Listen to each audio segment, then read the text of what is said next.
నా కన్నీళ్లు చూసే దేవుడు. మరియ ఏడుస్తుంటే యేసే తట్టుకోలేకపోయాడు. He is the compassionate God.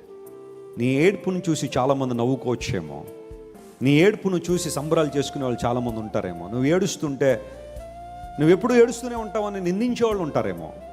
నమ్మో ప్రియ దేవుని బిడ్డ, నువ్వు ఏడిస్తే ఆ కన్నీరు నేల రాలక మునుపే నా యేసయ్య ఒడిలో పడుతుంది. అదే ఆయన నిన్ను సంస్కరించినట్టుగా, ఆయన నిన్ను పట్టించుకున్నంతగా మరే ఒక్కరు పట్టించుకోలేరేమో. రాత్రుల్లో ఒంటరిగా ఏడుస్తున్నావు, నిద్ర పట్టట్లేదా? భయంకరమైన ఒంటరితనం నిన్ను వేధిస్తూ ఉందా? నమ్మిన వాళ్ళు మోసం చేశారనే బాధ నీలో ఉందా? ఆస్తి నష్టపోయాననే బాధ నీలో ఉందా? ఒక ఉద్యోగం పోయి, ఒక వ్యాపారంలో నష్టమయ్యి, కుటుంబస్తులు దూరం అయిపోయి, నువ్వు బాగా ఎవరినైతే నమ్మావో, ఎవరినైతే ప్రేమించావో వాళ్ళే నీ మీద నిందలేస్తే, అవమానకరంగా మాట్లాడితే తట్టుకోలేక వాటిని పదే పదే అవే గుర్తొచ్చి రాత్రులు నిద్ర పట్టుకుంటే సఫర్ అవుతున్నావా? When you cry, God cares for that tears.